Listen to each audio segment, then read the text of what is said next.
Selamat pagi anak-anakku di rumah. Salam sehat dan salam sejahtera. Setelah beberapa bulan kita bertatap muka secara full dengan anak-anakku, sekarang kembali kita belajar lewat jarak jauh atau online karena situasi COVID mungkin akan udah meningkat di Bandar Lampung. Sehingga pertemuan kita belajar yaitu melalui tatap muka, pembelajaran jarak jauh.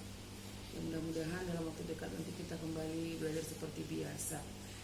Baiklah, tetap semangat walaupun kita tidak bisa bertemu langsung ya nak ya. Materi pembelajaran kita yaitu bahasa Indonesia melanjutkan debat ya. Kalau 2 hari yang lalu kita sudah mempelajari ada kutipan debat, kemudian kita mencari mosi atau topiknya. Kemudian ada temanya, kita mencari mosi. Kemudian ada mosi, dari mosi kita kembangkan menjadi pendapat kita.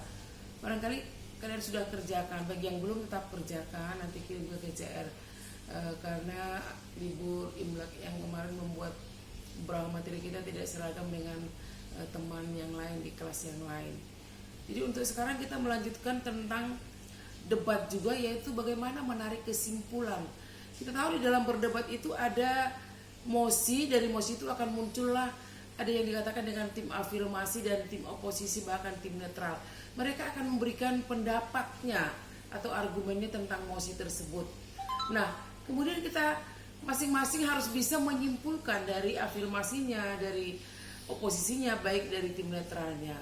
Nah, bagaimana cara menarik kesimpulannya? Tentu saja kita mencoba menarik kesimpulan secara induktif, di mana kita akan menyatakan memberikan pernyataan-pernyataan khusus dulu. Ada beberapa pernyataan khusus, kemudian ditarik kesimpulan menjadi pernyataan umum. Itulah yang dikatakan dengan secara induktif. Kalau kita mau bandingkan dengan deduktif itu dimulai dengan pernyataan umum, kemudian dilanjutkan dengan pernyataan-pernyataan khusus. Jadi kebalikan dari deduktif itu adalah induktif. Dalam induktif kita menyatakan pernyataan-pernyataan khusus dulu, kemudian kita tarik kesimpulannya. Baik, di dalam cara menarik kesimpulan secara induktif itu ada 3 macam, yaitu ada yang dikatakan dengan secara generalisasi, ya. Kalau dikatakan generalisasi yaitu ada pernyataan yang bersifat khusus dulu disampaikan, kemudian ditarik suatu persamaan dari pernyataan khusus itu, ya. Misalnya seperti yang Ibu ceritakan di situ tentang penggunaan kosakata. Kosakata bahasa Indonesia itu bisa berasal dari mana saja, bisa menyerap kosakata dari bahasa Arab, dari bahasa Inggris, dari bahasa lain ya. Kemudian bahasa Indonesia juga menyerap kosakata dari istilah teknologi. Kemudian tak hanya itu, bahasa Indonesia juga menyerap istilah atau sekaligus budaya dari negara lain.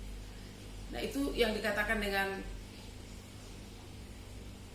generalisasi. Kita ambil kesimpulannya bahwa kosakata bahasa Indonesia diambil dari berbagai negara untuk memperkaya perbendaharaan kosakata bahasa Indonesia. Itu merupakan generalisasi. Kemudian dikatakan yang kedua dengan pola pengembangan analogi. Analogi itu membandingkan 2 hal dan ditarik suatu persamaan. Misalnya kita katakan di sini kalau secara analogi tadi, orang tua mendidik anak dengan penuh kasih sayang, itu kalau orang tua di rumah. Kemudian di sekolah para guru juga mendidik kita dengan penuh kasih sayang. Kita ambil kesimpulannya. Jadi dapat dikatakan bahwa para guru adalah orang tua kita di sekolah. Itu artinya membandingkan 2 hal dan ditarik suatu persamaan. Kemudian pola pengembangan yang ketiga itu sebab akibat.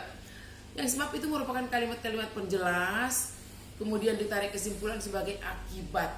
Nah, ini saya berikan: hujan turun terus menerus, jalanan banjir, orang pada malas pergi, akibatnya jalan menjadi lengang. Nah, itu suatu contoh sebab dan akibat. Jadi sekarang akibatnya itu merupakan kalimat utama atau yang dikatakan dengan kesimpulannya.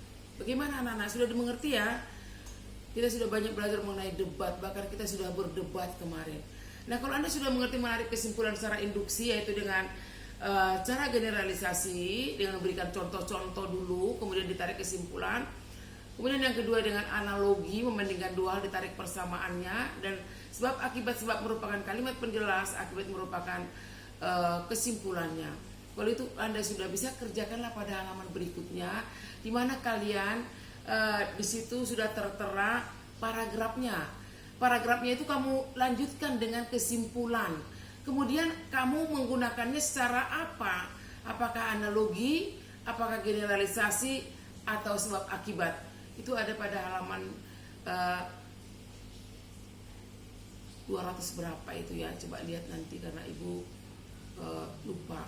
Jadi kamu kerjakanlah paragraf itu, ada 5 paragraf. Paragraf pertama itu mungkin apa, kalau kamu baca dulu mengenai paragrafnya, apakah itu pola pengembangan sebab akibat, apakah analogi atau generalisasi, dan lanjutkan sebagai kesimpulannya di akhir, dari akhir paragraf itu, karena masih rumpang, itu belum lengkap. Bagaimana kira-kira anak-anak sudah mengerti? Kalau sudah mengerti, kerjakanlah di buku, kemudian upload ke GCR kembali, karena kita kembali online untuk beberapa minggu ini. Jadi kita mengumpulkan tugas, mengisi daftar hadir di Google Classroom. Saya pikir pertemuan kita sampai di sini kalian sudah mengerti. Kerjakan dengan baik, semangat. Jangan bermalas-malas. Sampai jumpa di hari akan datang. Selamat pagi.